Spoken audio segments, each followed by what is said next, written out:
Hey everybody, it's Anthony Esposito from Island Capital.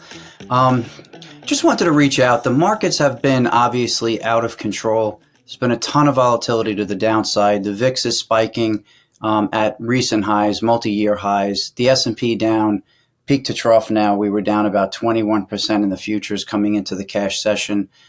Still down about 17%. There's a lot going on. There's also a lot of noise, as there always is. And there was a lot of this that I spoke about from back in December to give warnings and to talk about how I was positioning the portfolio here. I've done that in the morning note. It's out on X at CMT_Anthony. I've done that in my morning note, which is distributed off of my website, islandcapitalinvestments.com. A lot of ways I've warned about this, but I want to go into kind of what this whole thing looks like and how the system repeats itself, because it is repeating itself. So I want to first talk about what everybody's looking at and what everybody sees on the TV, from the brokers, from that kind of Main Street media. I want to start by showing a clip of Jim Cramer, who is the eternal bull. He has been talking AI up, talking tech up, talking the market up forever. And now after a 16% sell-off, this is Jim Cramer. The president doesn't try to reach out and reward these countries and companies that play by the rules in the 1987 scenario, the one where we went down 3 days and then down 22% on Monday, has the most cogency. We will not have to wait out too long, will we? We'll know by Monday. I mean, this is a guy he's the epitome of what's wrong, right? Like, if he was that good, he would have been a partner at Goldman. Not to disparage Jim Cramer, but these are the facts. If he was that good, if anyone's that good, they're not out on TV yelling and screaming and throwing stuffed animals at the screen. They're actually managing assets actively and successfully. This is exactly the problem. These people have been talking up the market forever because they're a herd and they follow one path. And the reason they follow that path and they don't deviate from that, and they're never hedged or protected, is because 85 to 88% of the time, they will make money just following that path. And that's okay. But it's the other 10 to 15% of the time where you're not hedged and you become roadkill. And that's where people get hurt. And that's kind of what I do here to protect people and protect my investors from getting hurt. So Jim Cramer, all the talking heads, you can lump them all together. I don't have to name anyone in particular, to be honest with you. They don't understand the market. I had somebody the other day, 2 weeks ago, before this rout, call for a rip your face off, buy anything rally. Okay, that's fine. Tell me why. I have had people work for me, and I have worked for a ton of smart people. And there's never a bad idea or thought or thesis, but give me 3 reasons why. That's always been the mantra. On my desks, it has. If you can't give me 3 reasons why you think there's going to be a rip your face off, buy anything rally, then don't say it. It's just reckless. It's reckless and it's irresponsible. And their thought process is so basic and it's so pie in the sky. Like, hope is not an investment model. It just isn't. Hope is hope. And if you don't have anything more than the hope that the up move continues, just step to the side and wait. At a minimum, be quiet. Now, I want to go to a recent analyst. This actually was this morning out on Bloomberg. We had the Morgan Stanley analyst, who's a great analyst, I'm sure a great guy. He was out talking about a further drop in the S&P 500, 7 to 8% additional now. Of course, his targets are higher along with the entire street, right? So everyone's super bullish, always bullish, can't not be bullish. But now he's saying, hey, 4,700 looks like the spot where there's fair valuations. Now, I want you guys to really look at this because I've been saying this since 2000, and it's true. You can tell when you're in a bear market when a fundamental bottom-up analyst or a fundamental analyst starts to talk about moving averages and trend lines. So when a fundamental guy starts talking about finding fair valuations at the 200-week moving average, you've lost my attention completely. Now, I'm not criticizing Mr. Wilson directly. I'm just saying, if it just so happens that he sees fair value where coincidentally we'll be sitting at the 200-week moving average, okay, that's possible. But talk about your valuation. Don't talk about technicals. When fundamental analysts start to dip into technicals, It's because there's nothing left for them to say, and they honestly don't know what the story is anymore because the narrative is broken. Now, speaking of narratives, if we look at the 2022 low, the entire move off of that low. Now, remember, that was a 27% drawdown from 2021 into 2022. That drawdown was caused really by two things, major factors. The first major factor was that the Fed was raising rates when they promised they wouldn't. The second factor was Russia invading Ukraine. For the first time, we started to discount geopolitical risk for the first time in a long time. And there were different reasons for that. There were precious metals involved. There were rare earths involved. Europe was involved. There were grains and food involved. There were chemicals involved. There was energy involved. It was a complicated conflict that potentially could affect developed Western nations and markets. So I get that. Now, that drawdown was stopped pretty abruptly by the creation of a new narrative. And that narrative was AI. AI is what drove the 2022 lows to the 2025 highs. Period. Hard stop. And I've talked about this. I actually talked about this back in December and then again in January. So I want to go to one clip just to kind of replay where I was back in December and January, not coming late to the party. I was current at that time. Back on December 23rd, I wrote this note and I posted it. And by the way, Island Capital has had a tremendous run in performance December, January, February, March. Absolutely. We've been very well positioned and I've been very vocal about it. I'm trading a basket of different futures and cash products, but this is my S&P report. On December 23rd, I said that in the December 19th note, that although risk remains skewed to the downside, there could be a year-end rally to about 6,000. I remain confident in this overall view. The December 18 sell-off, now that was the Fed sell-off. The December 18 sell-off was the beginning of a larger move to the downside, which I believe will accelerate into Q1, which is where we are now, or coming out of. Pretty accurate for December 23rd. Any rally higher from current levels, and those levels were at this point around 5,800, 5,900 on the way back to 6,150. Any rally higher from current should be strategically sold, not chased. The ICAP momentum trend model, my model, remains negative. Recent peak to trough move of the S&P was down 4.3%, was not a blip. I believe the index is set up to test 5,100 and potentially 4,800 over the coming months. This was December 23rd of 2024. Today's low on the S&P was 48.35. I'm just saying there's a difference between actually doing the work, having a model that works, and being strong enough and confident enough to stand up and say, this is where we are, this is why we're here, this is where we're going, and this is what I'm looking at and why. It's very different from just playing Monday morning quarterback and then talking trash the whole time and blaming the Treasury and blaming Trump and blaming the Fed and blaming everybody as to why your model didn't work. You model didn't work because it's lazy. It is just a herd mentality, and you don't pay attention to the actual fundamentals, the actual driving forces, or the cycle. No respect for the market is what I'm saying. The market is a beast. I say it all the time. If you don't respect that beast and you don't figure out how to tame that beast strategically, you'll get swallowed up. You'll become roadkill. And that's what I don't want for my investors, and that's what I don't want for people. And that's what frustrates me so much about listening to the talking heads of the world, okay, after the fact. Now, there's another side to this, and before I go to the cuts that I was actually out on television hits talking about my view coming out of Deepseek in January, there's another side to this. You have the Jim Cramers and the retail money of the world that are chasing and will do well until they don't. And then you have the institutional money, right? So the Morgan Stanley analyst is speaking not only to retail investors and wealth investors or private banking investors, but there are institutional investors. And we can bucket those into long onlys, which are long only. Those are the Fidelities, the Dreyfuses, the Capris. They're going to be long stock because they have to be long stock. That's their model. And they're going to have to try and weather these storms the best they can and then outperform that benchmark by 50 bips or 100 bips or 2%, whatever they can do. But they're at the mercy of what the market is doing here. And then we have the hedge fund community. That hedge fund community is extremely talented beyond. I've traded with the long onlys in the hedge funds my entire career, whether I was on the buy side of a hedge fund or on the sell side executing and working through orders for these guys. Some of the best and brightest, there's no question.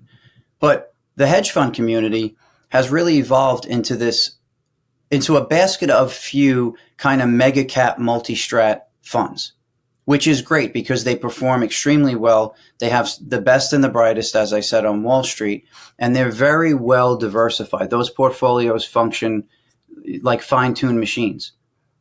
Now, the problem is this. As all of the smaller hedge funds faded and couldn't get above their high water marks and perform, that money flowed up into these multi-strats. And there's not a ton of them, and they're huge, right? So think of it as the mom and pop shops now flowing up into all of the Costco's, BJ's, and Walmarts. The problem is this.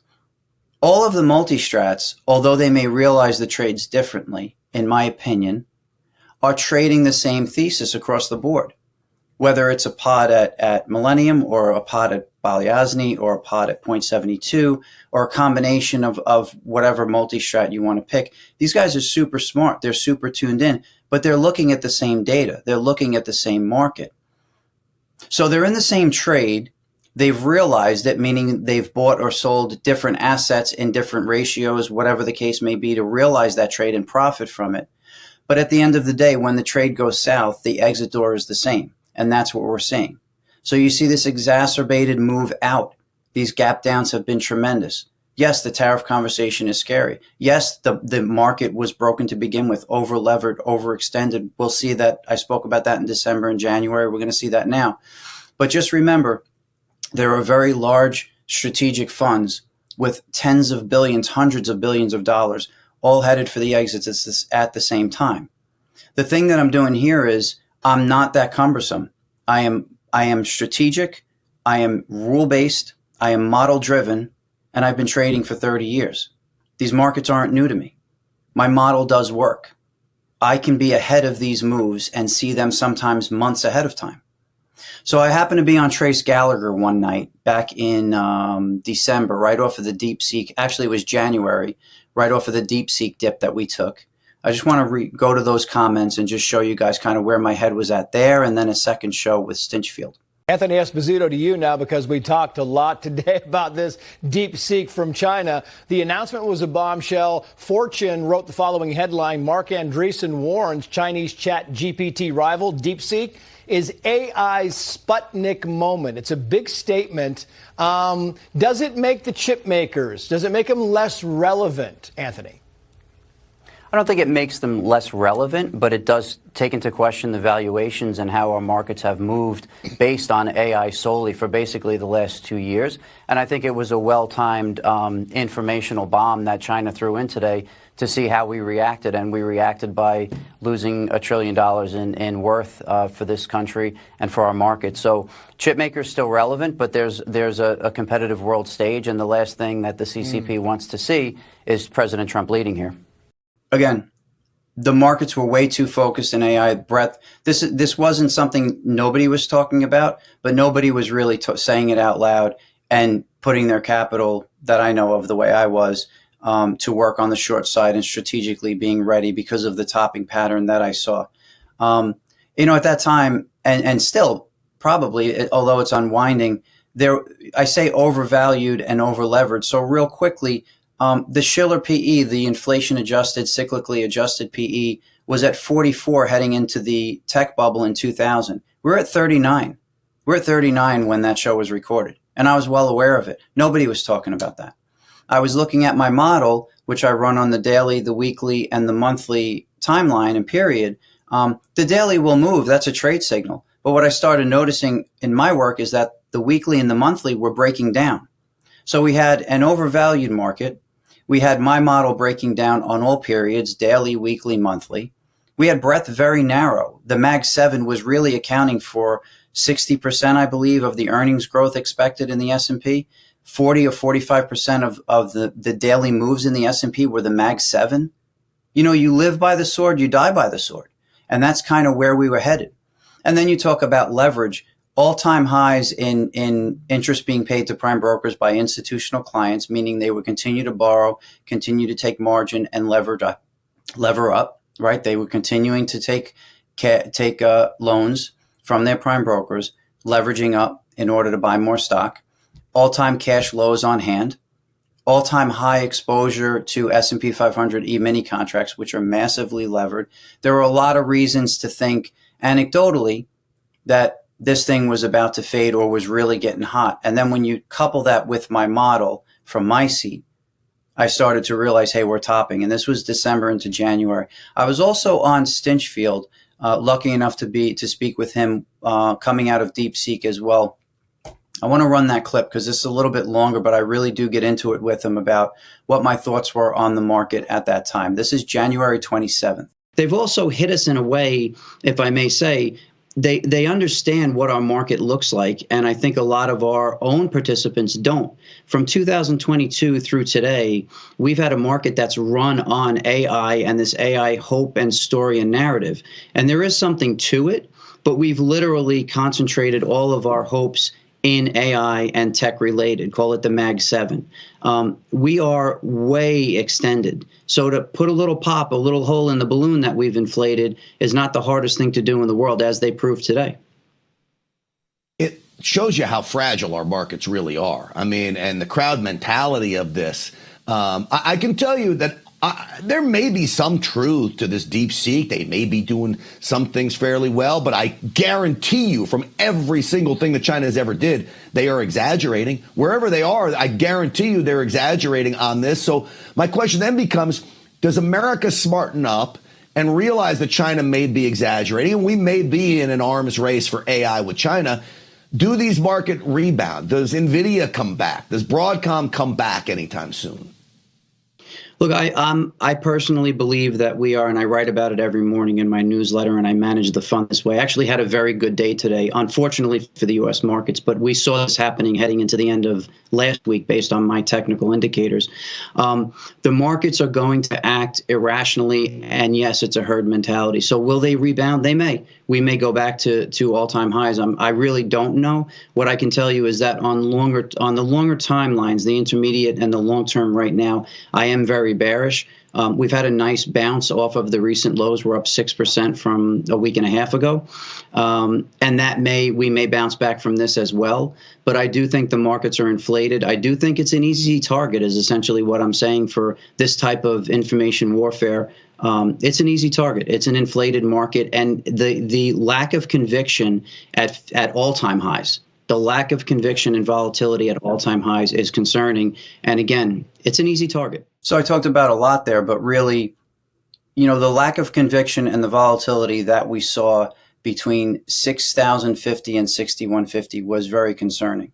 The market was clearly starting to break down, and we were starting to move into a multi-month topping pattern, which I identified very, very early on. I only point this out because there's a better way to manage your assets. There's a better way to allocate versus being run over and becoming roadkill, versus sitting and listening to financial advisors that are just placing you in ETFs or sitting in class on Monday morning and then pitching you the product on Tuesday afternoon.